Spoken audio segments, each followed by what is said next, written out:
بسم الله الرحمن الرحيم الحمد لله والصلاة والسلام على رسول الله وآله وصحبه ومن والاه اما بعد سورة البقرہ ہم پڑھ رہے تھے اور آج ہم نے سورة البقرہ آیت نمبر 158 پڑھنی ہے انشاءاللہ عز وجل. اللہ فرماتے ہیں ان الصفا ان بے شک الصفا صفا والمروہ اور مروہ من شعائر اللہ یہ اللہ کی شعائر میں سے ہیں. فمن تو جو کوئی حج البیت اللہ کے گھر کا حج کرے او یا پھر اعتمار عمرہ کرے فلا جناح علیہ تو کوئی حرج نہیں ہے اس پہ ان یطوف بہما کہ وہ ان دونوں کے درمیان طواف کرے.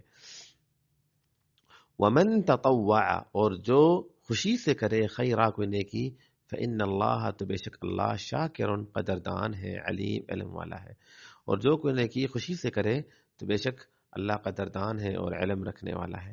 ان الذین بے شک وہ لوگ جو یکتمون چھپاتے ہیں ما انزلنا جو ہم نے نازل کیا من البینات واضح دلائل میں سے والہدى اور ہدایت کی باتوں میں سے من بعد اس کے بعد جو بینا ما جو بیناہ ہم نے واضح کر دیا اسے للناس لوگوں کے سامنے فی الکتاب کتاب میں اولئک یہی لوگ ہیں یلعنہم اللہ اللہ ان پر لعنت بیچتا ہے ویلعنہم اللاعنون اور لعنت کرنے والے بھی ان پر لعنت کرتے ہیں.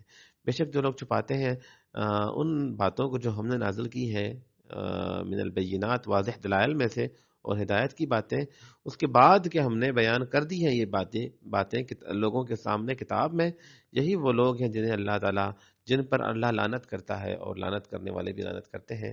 الا الذین سوائے ان لوگوں کے جنہوں نے تابوا توبہ کیا واصلحوا اور اصلاح کرتے ہیں اپنی اصلاح کی وبینوا اور بیان کر لیا فاولئک اتوب علیہم تو یہ لوگ اتوب میں متوجہ ہوتا ہوں یا معاف کرتا ہوں علیہم ان پر وانا اور میں ہی التواب توبہ قبول کرنے والا رحیم رحم کرنے والا ہوں.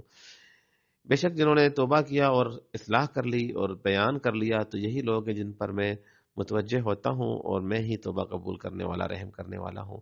ان الذین کفروا ان بے شک الذین وہ لوگ جنہوں نے کفروا کفر کیا وماتوا اور مر گئے اس وقت کے وہم کفار کافر تھے اولئک یہی لوگ ہیں علیہم لعنت اللہ ان پر اللہ کی لعنت ہے والملائکتی اور فرشتوں کی والناس اجمعین اور ساری انسانیت کی خالدین فیہا یہ ہمیشہ ہمیش اس لعنت میں رہیں گے.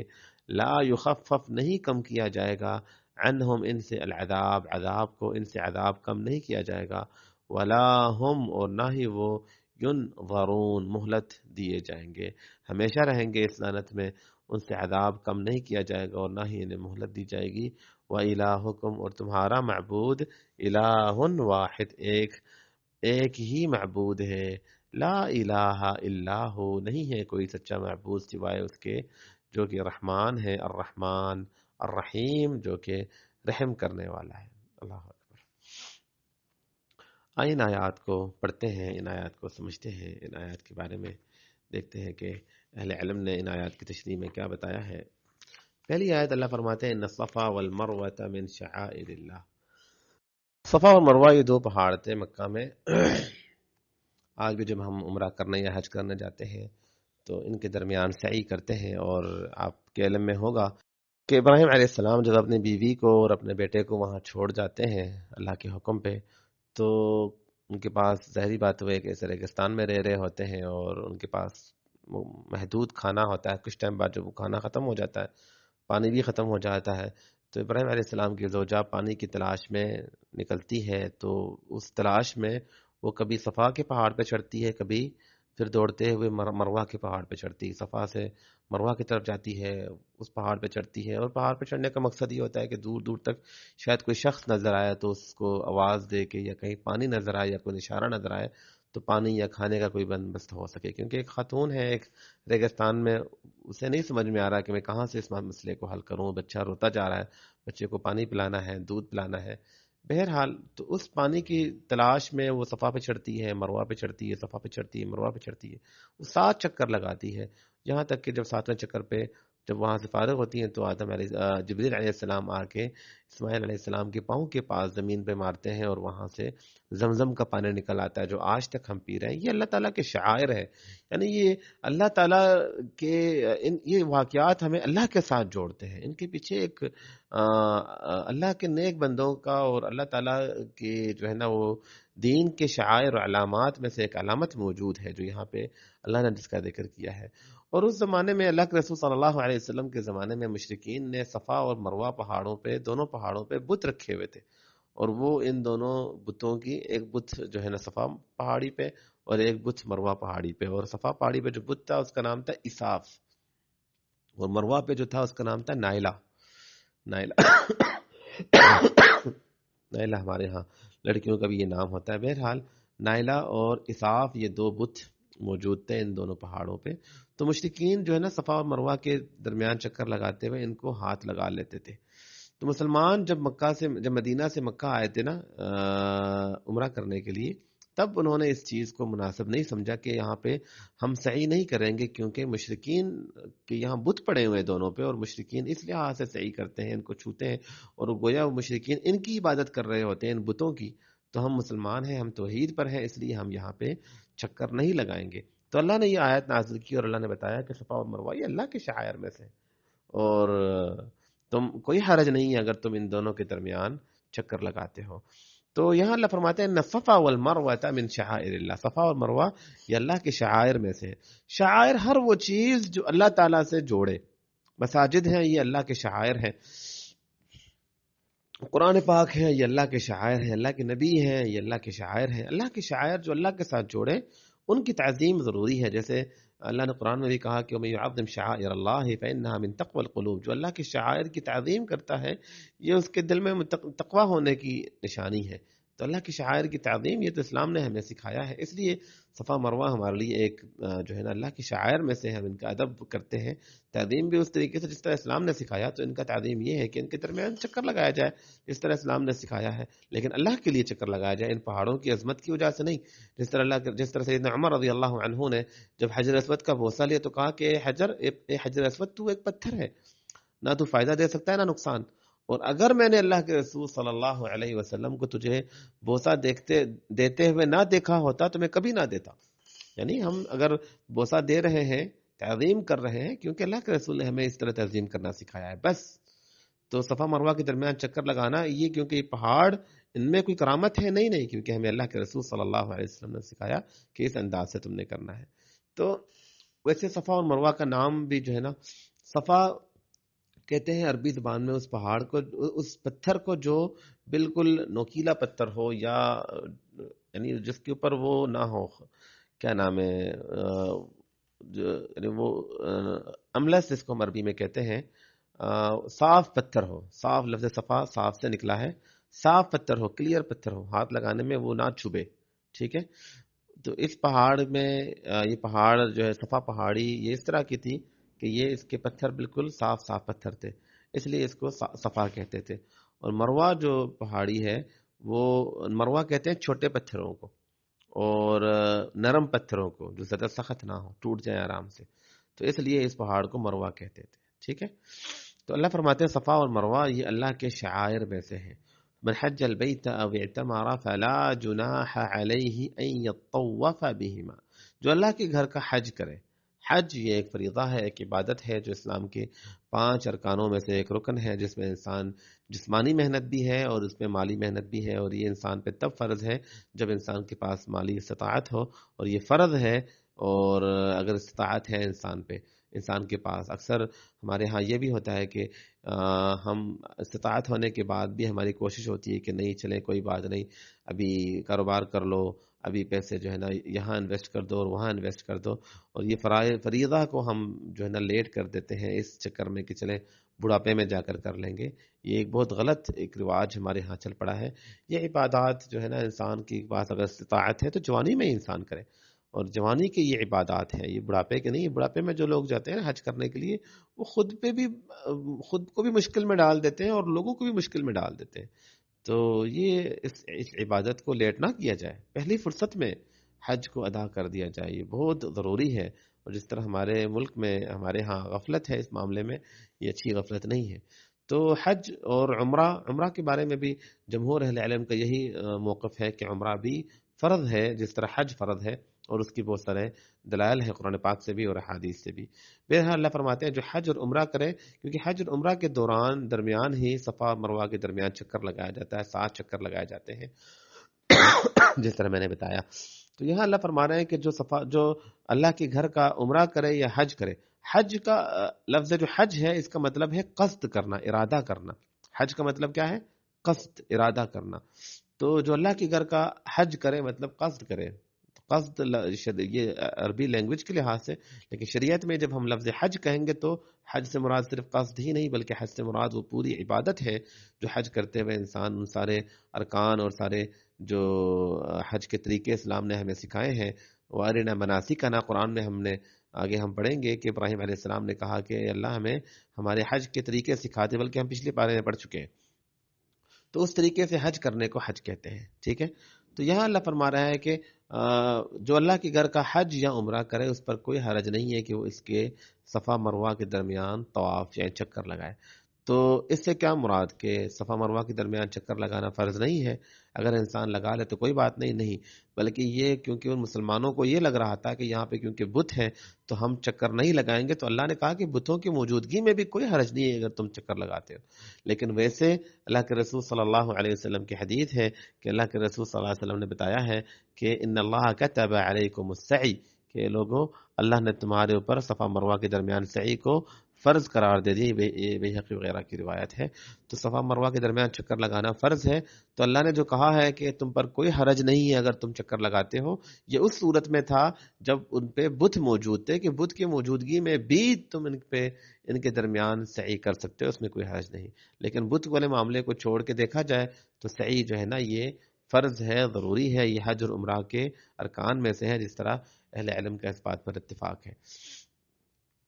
تو اللہ فرماتے فلا جناح علیہ ان یطوف بہما ومن تطوع خیرا، اور جو کوئی تطوع خیرا نیکی کرے فإن اللہ شاکر علیم، بے شک اللہ قدردان ہے اور علم والا ہے. تطوع کہتے ہیں اضافی نیکی کرنا، خیرا مطلب نیک، اضافی اچھائی کام کرنا. تو جس طرح ہم سنتوں کو بھی تطوع کہتے ہیں، ہم نفلی نمازوں کو، نفلی روزے کو بھی تطوع کہتے ہیں. تو نفلی عبادت اگر انسان کوئی بھی اضافی عبادت کرتا ہے تو یہ بہت ہی اچھی بات ہے، لیکن اللہ نے ساتھ میں کہا خیرن، بشرطے کہ وہ خیر ہو. اور خیر جیسے تفسیر جلالین میں بھی ہے، اور ابن تیمیہ رحمہ اللہ نے بتایا کہ یہاں پہ مراد یہ ہے کہ جو آپ نفلی عبادت، اضافی عبادت جو آپ کر رہے ہو وہ خیر ہو، رسول اللہ کی سنت کے مطابق ہونا ضروری ہے. اگر ہم کوئی عمل کر رہے ہیں، نفلی کر رہے ہیں، لیکن وہ سنت کے مطابق نہیں ہے، وہ بدعت ہے، اور بدعت گمراہی ہے، اور گمراہی انسان کو جہنم کی طرف لے کے جاتی ہے. تو تطوع میں ضروری ہے کہ نفلی عبادت کوئی بھی کرو گے وہ خیر ہو. ہمارے ہاں جتنے بھی بدعات ہیں ہم تو نفلی عبادت سمجھ کر رہے ہوتے کہ یہ کریں گے تو ثواب ملے گا، لیکن ایسے نہیں ہے، اس کا خیر ہونا بھی ضروری ہے. فإن اللہ شاکر علیم، تو بے شک اللہ قدردان ہے، علم والا ہے. یہ اللہ کی صفات ہے کہ اللہ تعالیٰ اچھائی کا بدلہ اچھا دیتے ہیں. اور اللہ یعنی اگر کوئی انسان اللہ کی رضا کے لیے نیک عمل کرتا ہے تو اللہ اس کا بدلہ اسے ضرور دے گا، دنیا میں بھی اور آخرت میں. اور علیم، علم والا ہے، وہ جانتا ہے کہ تمہاری نیت کیا ہے، ظاہر کیا ہے اور باطن کیا ہے. ان الذين يكتمون ما انزلنا من البينات والهدى من بعد ما بیناہ للناس فی الکتاب، اللہ فرماتے ہیں بے شک وہ لوگ جو چھپاتے ہیں ما انزلنا من البینات والہدى، ان باتوں کو جو ہم نے نازل کی ہے بینات واضح دلائل میں سے، والہدى اور ہدایت کی باتوں میں سے، جو ان باتوں کو چھپاتے ہیں من بعد ما بیناہ للناس فی الکتاب، اس کے بعد کہ ہم نے کتاب میں لوگوں کے سامنے اسے کھول کھول کر بیان کر دیا. اللہ کی کتاب میں، اللہ تعالیٰ کے نازل کردہ شریعت میں جو بات اللہ نے واضح طور پہ بتا دی ہے، اس علم کے آ جانے کے بعد جو انسان اس علم کو چھپاتا ہے، یہاں ان کے بارے میں اللہ تعالیٰ ذکر کر رہا ہے کہ علم کو چھپانا، علم آ جانے کے بعد، علم کے بارے میں جاننے کے بعد اسے چھپانا، اسلام نے ہمیں اس چیز کی اجازت نہیں دی، بلکہ اسلام نے تو یہ کہا کہ جو تم جانتے ہو وہ آگے سکھاؤ. جس طرح اللہ کے رسول کی حدیث ہے کہ نظر اللہ امرأ سمع مقالتی، اللہ اس شخص کو تر و تازہ رکھے جو میری حدیث کو سنتا ہے، فحفظها ووعاها واداها كما سمعها، اس کی حفاظت کرے، اسے یاد کرے، اور جس طرح اس کو حدیث ملی ہے وہ آگے اس حدیث کو پہنچائے. تو اللہ تعالیٰ اس شخص کو تر و تازہ رکھے، اللہ اسے خوش رکھے. یہ اللہ کے رسول کی دعا ہے اس شخص کے لیے. تو اسلام تو ہمیں امر بالمعروف کا حکم دیتا ہے کہ اچھائی کا حکم دو، اچھائی کو پھیلاؤ. تو جس شخص کے پاس اچھائی کا علم ہو لیکن وہ چھپائے اسے، اور خاص طور پر اس صورت میں کہ اس سے پوچھا جا رہا ہے پھر بھی چھپاتا ہے، تو اس کے بارے میں سنن ترمذی کی حدیث ہے، آپ نے فرمایا من سئل عن علم، جسے کسی علم کے بارے میں پوچھا جائے علمہ، اور اس کو اس کے بارے میں علم ہو، ثم کتمہ، پھر اسے چھپا لیتا ہے، الجم یوم القیامت بلجام من نار، قیامت کے دن جہنم کے کیا کہتے ہیں لگاموں سے اسے باندھا جائے گا، جہنم کے لگاموں سے، لفظ لجام کا مطلب ہے لگام، جہنم کے لگاموں میں سے، لگاموں سے اسے باندھا جائے گا۔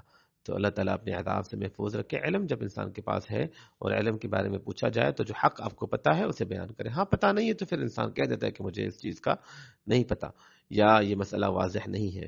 اور یہاں پہ ایک بات یہ بھی میں واضح کر دوں کہ کبھی کبھی انسان حکمتاً انسان کسی بات پہ خاموش ہو جاتا ہے، اس میں دو وجوہات ہوتے ہیں کہ تو یہ وجہ ہے کہ مجھے کنفرم نہیں پتا ہے، سنی سنائی بات ہے اس لیے میں بیان نہیں کرتا ہوں کیونکہ یہ قرآن اور حدیث کا معاملہ ہے تو میں بیان نہیں کرتا ہوں۔ یہ تو بہت اچھی بات ہے کہ انسان مکمل علم ہونے کے بعد بیان کرے، کیونکہ تم اللہ کے بارے میں بتا رہے ہو، تم اللہ کے رسول کے بارے میں بتا رہے ہو، تو اللہ اور اس کے رسول کے بارے میں بغیر علم کے بات کرنا یہ تو کبیرہ گناہ ہے۔ ہم آگے پڑھیں گے اس بارے میں، اللہ تعالیٰ نے بڑا سخت انداز میں اللہ نے اس چیز سے منع کیا ہے، وَأَن تَقُولُوا عَلَى اللَّهِ مَا لَا تَعْلَمُونَ، کبیرہ گناہوں میں سے ایک یہ گناہ ہے کہ تم اللہ کے بارے میں بغیر علم کی اللہ کے بارے میں بات کر لو۔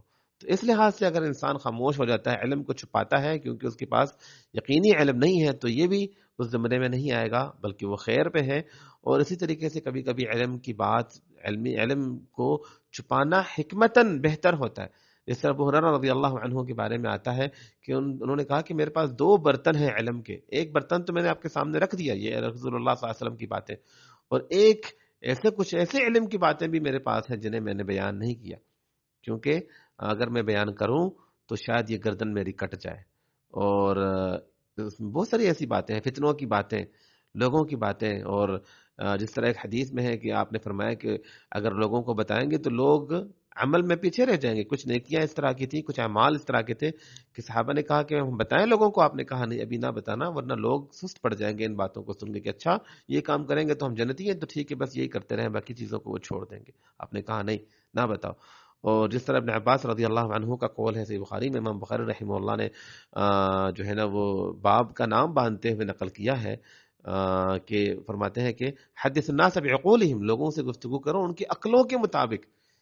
بچے سے دیکھو، چھوٹا بچہ ہوتا ہے نا، اس سے جب آپ بات کرتے ہو تو اس سے آپ وہ بات کرتے ہو جو بچوں کے مطابق ہو نا، اب بڑوں والی باتیں تو نہیں لے کے بچوں کے سامنے بیٹھ سکتے ہو، ٹھیک ہے؟ تو یہاں پہ ابن عباس فرماتے ہیں کہ لوگوں سے بات کرو ان کی عقل، ان کی سمجھ کے مطابق، وہ بات نہ کرو جو ان کی سمجھ میں نہ آئے اور اس سے وہ غلط مطلب نکالیں۔ اتریدون ان یکذب اللہ ورسولہ، تو کیا تم چاہتے ہو کہ اللہ اور اس کے رسول کو جھٹلایا جائے؟ یعنی تمہارا نامناسب جگہ میں گفتگو کرنے سے ہو سکتا ہے کہ وہ فتنہ بن جائے اور لوگ اس بات کو ٹھیک سے نہیں سمجھ پائیں گے، جس کی وجہ سے جو ہے نا لوگ اللہ اور اس کے رسول کو جھٹلائیں گے۔ جس طرح آج ہمارے ہاں جو ہے نا صحابہ کرام کے بارے میں ایک بہت برا ایک وہ چل پڑا ہے کہ ان پہ تنقید کیا جاتا ہے اور صحابہ کرام کی غلطیوں کو ہائی لائٹ کیا جاتا ہے کہ فلاں صحابی نے ایسے کیا، فلاں جنگیں ہوئی تھیں اور ان جنگوں میں اس صحابی نے یہ کہا، اس صحابی نے وہ کہا، جن میں سے 99% باتیں بے بنیاد ہوتی ہیں۔ اور اگر انسان تھوڑا علم کی روشنی میں دیکھے، دلائل کی روشنی میں، کتاب و سنت کی روشنی میں، تو پتہ چلتا ہے کہ وہ ساری من گڑت باتیں ہیں، ضعیف روایات ہوتی ہیں، یا ان کا کوئی اصل نہیں ہوتا، یا ان کا ترجمہ غلط کیا جا رہا ہوتا ہے۔ لیکن ان ترجمے کی بات اور اس بات کو چھوڑ کے بھی اگر دیکھا جائے تو تمہیں کیا مل رہا ہے؟ کیوں تم ان واقعات کو بیان کر رہے ہو؟ کیوں تم اگر فرض کریں اس صحابی نے یہ غلطی کی بھی تو ان باتوں کو بیان کرنے سے تمہیں کیا مل رہا ہے؟ تمہیں کس نے پابند کیا ہے کہ ان کی غلطیوں کو ہائی لائٹ کرو، ان کی غلطیوں کو بتاؤ؟ اللہ کے رسول صلی اللہ علیہ وسلم نے ہمیں یہاں تک سکھایا ہے اقیلوا ذوی الہیئۃ اثراتہم، کہ جنہیں اللہ نے دین کا کام لیا نا، جو توحید پر ہیں، خیر پہ ہیں، ان سے اگر چھوٹی موٹی اثرا کہتے ہیں پھسل جانا، کہیں اگر وہ تھوڑے بہت پھسل بھی گئے ہیں تو ان کی اس پھسلنے کو اگنور کرو۔ تو یہ حدیث کہاں گئی اور کیوں اس پر آپ عمل نہیں کر رہے ہو؟ ٹھیک ہے اگر تو ایک شخص ہمارے معاشرے میں موجود ہے اور فتنہ بن رہا ہے لوگوں کے لیے، اس سے الرٹ کرنا یہ تو اہل سنت کا منہج ہے۔ لیکن ایک شخص حق پر ہے، حق پہ ہوتے ہوئے اس سے کوئی غلطی ہو گئی تو اس کی غلطی کو اگنور کرنا یہ بھی اہل سنت نے ہمیں سکھایا، یہ بھی اللہ کے رسول صلی اللہ علیہ وسلم نے سکھایا ہے۔ تو صحابہ کرام کی غلطیوں کو ہائی لائٹ کرنا اور ان واقعات کو بیان کرنا، یہ کہتے ہوئے کہ جی علم کو بیان کرنا ضروری ہے، اس لیے ہم ان کو بیان کر رہے ہیں. اور اس میں ہوتا یہ ہے کہ آپ لوگوں کے سامنے آدھی بات رکھ رہے ہوتے ہیں، صحابہ کی غلطیاں، اور انہوں نے یہ کیا، انہوں نے وہ کیا. اس سے آپ یہ انہیں نہیں بتا رہے کہ یہ صحابہ ہیں کون، ان کا مقام کیا ہے، ان کی عظمت کیا ہے، ان کی شان کیا ہے، ان کے بارے میں قرآن نے کیا بتایا. یہ وہ لوگ ہیں جن کے بارے میں کہہ دیا گیا کہ اللہ نے معاف کر دیا، بڑے سے بڑی غلطیاں ان کی ہو گئی، اللہ نے معاف کر دیا. جب اللہ نے معاف کر دیا تو میں اور آپ کون ہوتے ہیں اس غلطی کو ہائی لائٹ کرنے والے، اور ہم کون ہوتے ہیں کہ ان کے بارے میں کوئی بھی نازیبا الفاظ استعمال کرنے والے.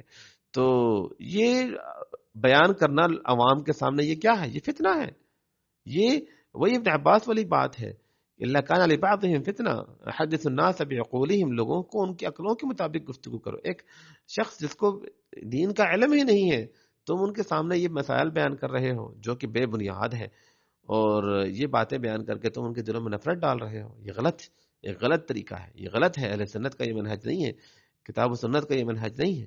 بلکہ ابن مسعود رضی اللہ عنہ فرماتے ہیں مسلم میں، ما انت بمحدث قوما حدیثا لم تبلغه العقول، تم اگر لوگوں کے سامنے کوئی ایسی بات کرتے ہو جسے لوگ نہیں سمجھ پاتے ہیں، مکمل طور پہ لوگ اس بات کو مکمل اپنے ذہنوں پہ نہیں لے پا رہے ہیں، الا کان لبعضهم فتنہ، تمہاری باتیں ہو سکتا ہے کہ لوگوں کے لیے فتنہ بن جائے. تو یہ بہت ضروری ہے کہ انسان اگر علم بیان کرے تو کچھ یا علم بیان کرنے کا کبھی کبھی طریقہ اتنا سخت ہوتا ہے، اتنا ٹف طریقے سے ہم اس علم کو ایکسپلین کر رہے ہوتے ہیں کہ لوگ متنفر ہو جاتے ہیں. جس طرح آج کل بہت سارے علوم میں کیا جاتا ہے.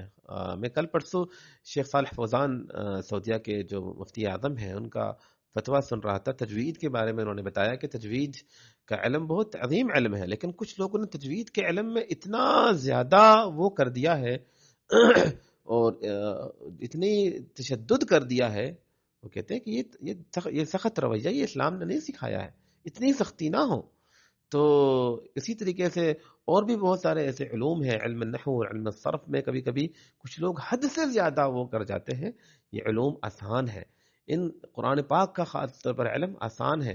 آپ اسے مشکل بنا کے لوگوں کے سامنے پیش نہ کرو، اسے آسان بنا کے پیش کرو.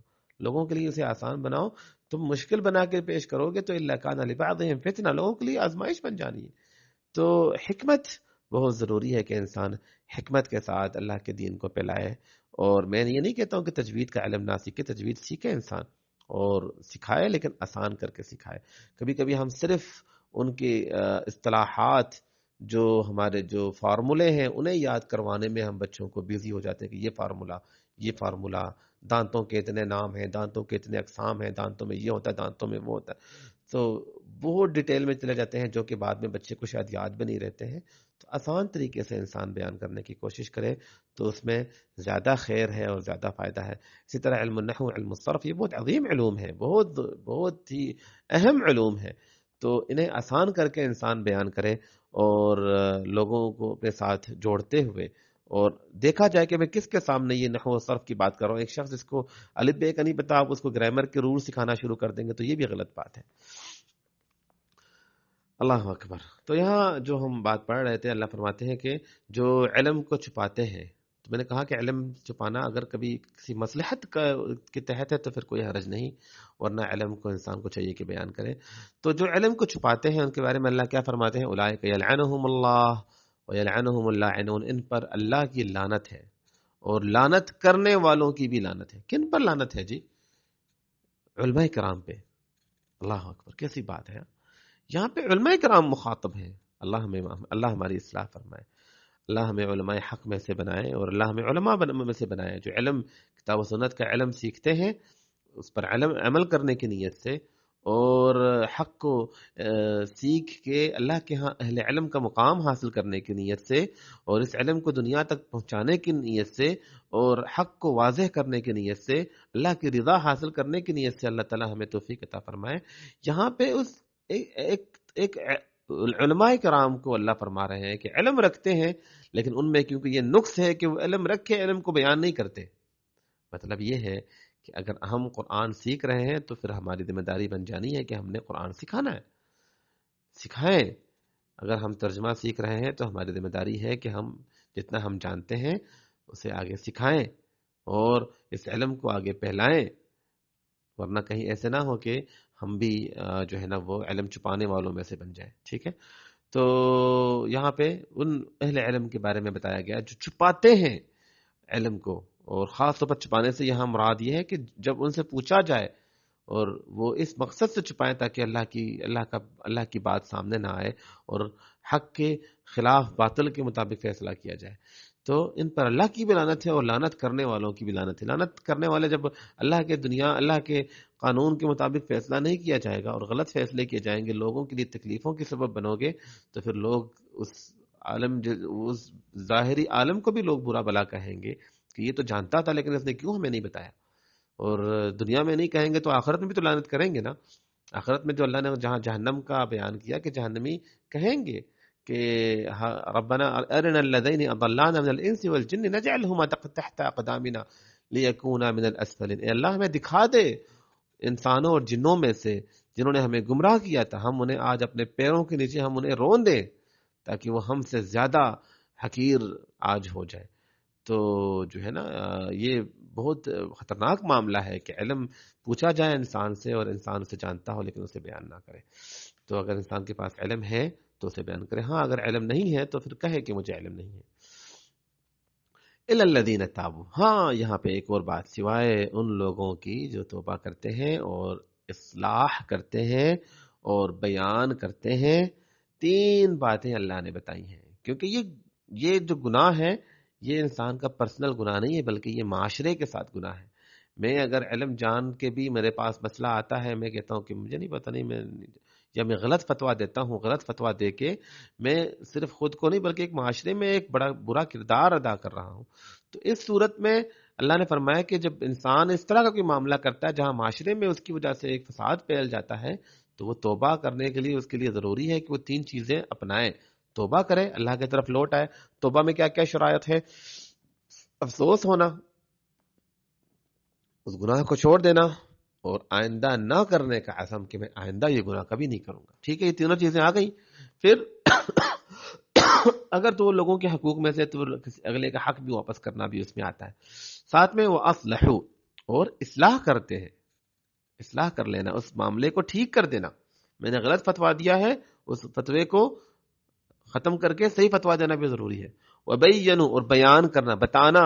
جس طرح تم نے 10 بندوں کے سامنے غلط فتویٰ دیا تھا نا، اب 10 بندوں کے سامنے بتاؤ، بیان کرو کہ جی میں نے غلط فتویٰ دیا تھا اور میں اپنی غلطی کو اقرار کرتا ہوں، اصلاح کرتا ہوں، اور حق یہ نہیں بلکہ یہ.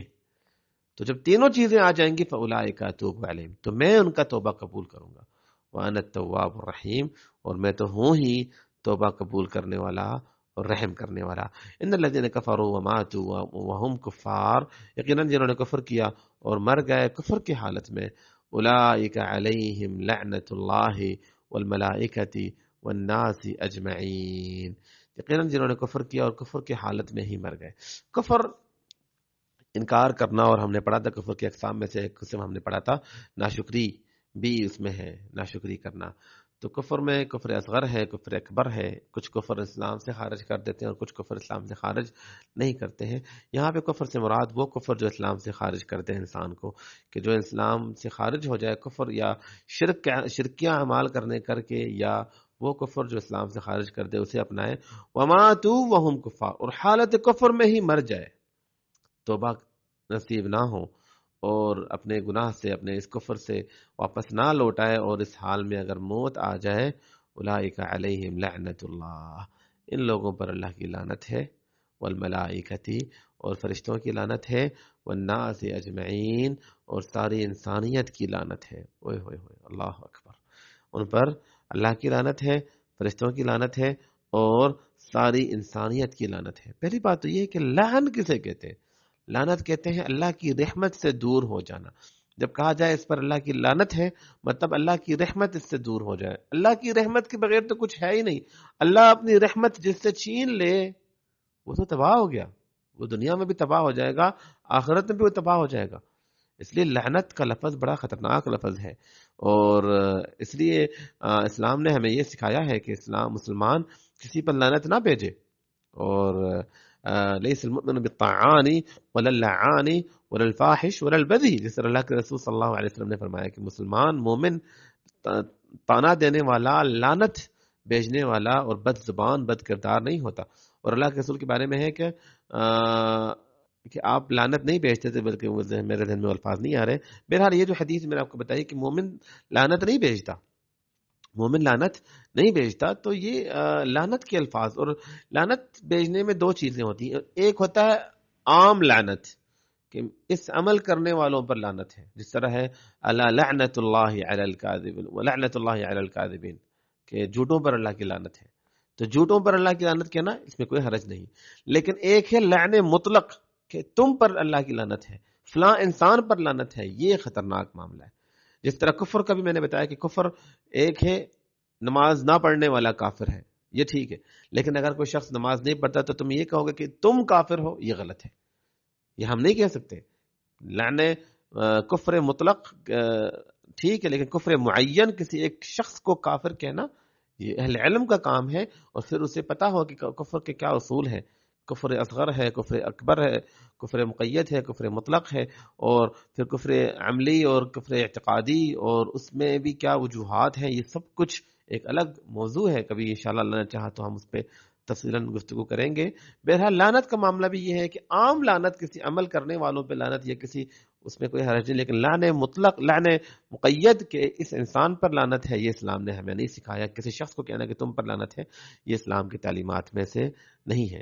اور یہاں پہ دیکھا جائے تو اللہ فرماتے ہیں کہ جو کفر کی حالت میں مر جاتے ہیں ان پر اللہ کی لعنت ہے. اچھا اللہ کی لعنت ہے کہنا تو کافی تھا نا کہ اللہ کی لعنت ہے، تو پھر اور کیا رہ گیا پیچھے. لیکن ساتھ نے کہا کہ فرشتوں کی اور ساری انسانیت کی لعنت. کیوں؟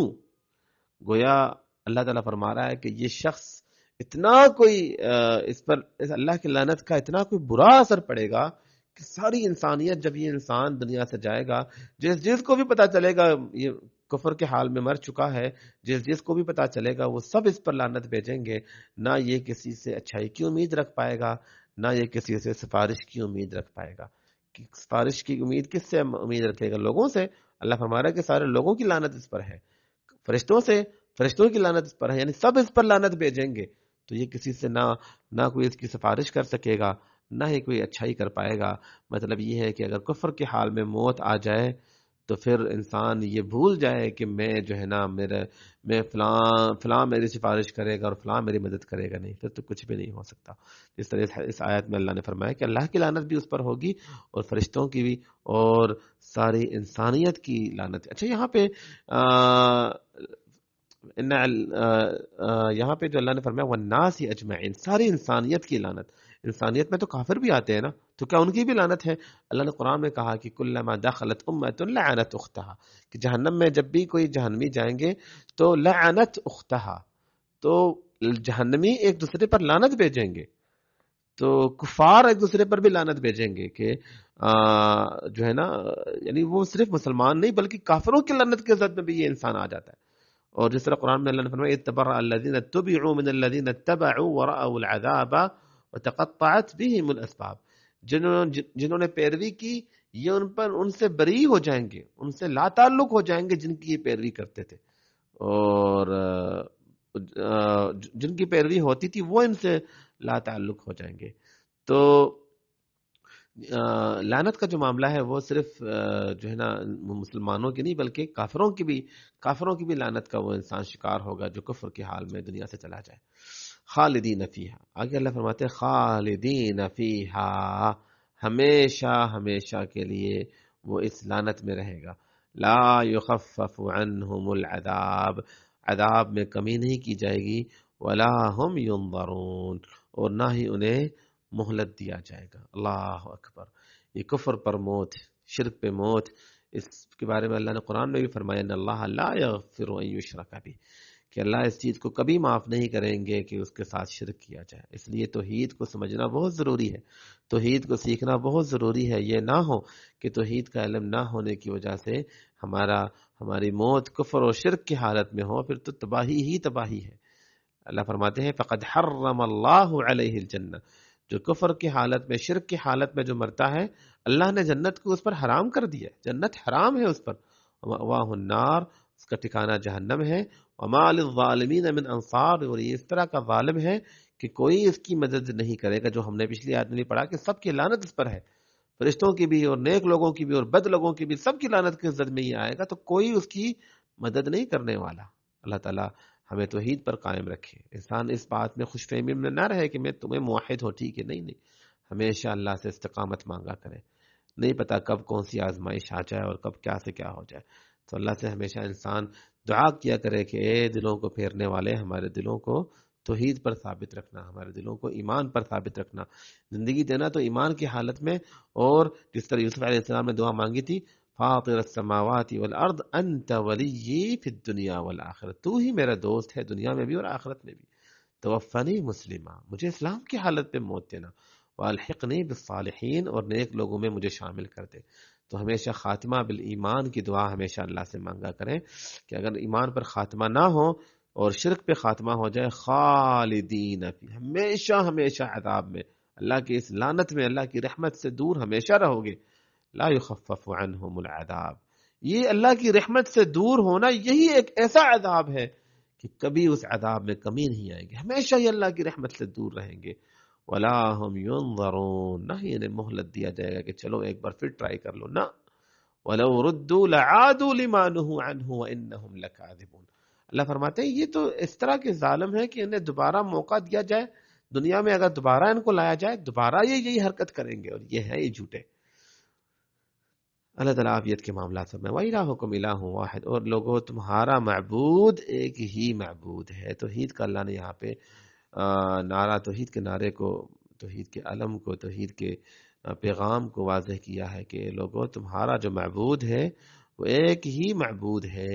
وہ اپنے عبادت میں بھی ایک ہے، اپنے صفات میں بھی ایک ہے، اور اپنے ذات میں بھی ایک ہے، اور اپنے اسماء اور صفات میں بھی ایک ہے. ان چاروں چیزوں میں اللہ تعالیٰ ایک ہے. عبادت کہتے ہیں، الہ کہتے ہیں معبود، عبادت کے لائق، اور عبادت کہتے ہیں ہر اس عمل کو جو انسان اللہ کی رضا کے لیے کرتا ہے، اس لیے کرتا ہے کہ اللہ راضی ہو جائے، تو اللہ ہی کے لیے وہ اعمال کیے جائے. الہ واحد، وہ اللہ ایک ہی الہ ہے، لا الہ الا ہو، اس کے سوا کوئی سچا معبود نہیں ہے، جو کہ رحمان ہے اور رحیم ہے. اچھا، پچھلی آیت کے بعد یہ آیت کیوں آئی ہے؟ پچھلی آیت میں اللہ نے کہا جو چھپاتا ہے علم کو، یہی باتیں چل رہی تھی نا. تو گویا یہ بتا رہا ہے کہ سب سے ضروری علم جسے بیان کیا جائے وہ یہ توحید ہے. اس توحید کو تو تم کبھی بھی نہ چھپانا. اگر اللہ نے مجھے اور آپ کو توحید کی سمجھ دی ہے تو میرے اور آپ پر یہ فرض ہے کہ اس توحید کو آگے سکھائیں اور اس توحید کو نہ چھپائیں. یاد رکھیں، میرے گھر میں، میرے پڑوس میں، میرے رشتہ داروں میں اگر کوئی شرک کے حال پہ مرتا ہے نا، تو مجھ سے بھی سوال ہوگا کہ تم کہاں تھے، تم نے کیوں نہیں سمجھایا، تمہارا کردار کیا تھا. یہ نہ سوچو کہ وہ اس کا عمل ہے، اس نے اپنے قبر میں جانا ہے، میں نے اپنے قبر میں جانا ہے. ہاں، اگر میں نے کوشش کی، پوری کوشش کی، پھر بھی وہ ہدایت پہ نہیں آیا تو میرا حق تھا بس کوشش کرنا. لیکن اگر میں نے کوشش نہیں کی، اکثر ہمارے رشتہ داروں میں، ہمارے جاننے والوں میں، ہمارے بھائی بہنوں میں، ہمارے پڑوس میں ایسے لوگ ہوتے ہیں جو شرک پہ ہوتے ہیں. ہم ان کی بیمار پرسی کر لیتے ہیں، ہم ان کی جنازوں پہ چلے جاتے ہیں، اگر ان کو پیسوں کی ضرورت ہے تو ہم ان کی مدد کر لیتے ہیں، ہم ان کی جو ہے نا وہ کھانے کی ضرورت ہے تو ان کو کھانا کھلا دیتے ہیں. دنیا کی اس باب میں ہم مدد کر لیتے ہیں، لیکن توحید ہم نہیں سکھا پاتے. ہم کہتے ہیں کہ چھوڑو، دین کی بات نہیں کرنا. دین کی بات، جہنم میں اگلا جا رہا ہے، اگلا جہنم کو خرید رہا ہے، اور مجھے فکر ہی نہیں ہے. کیا معاملہ اتنا آسان ہے؟ نہیں، معاملہ اتنا آسان نہیں ہے. اگر تو میری کوشش تھی تو پھر تو میں نے اپنا حق ادا کر دیا، لیکن اگر میں نے کوشش نہیں کی تو یاد رکھیں معاملہ بڑا خطرناک ہے.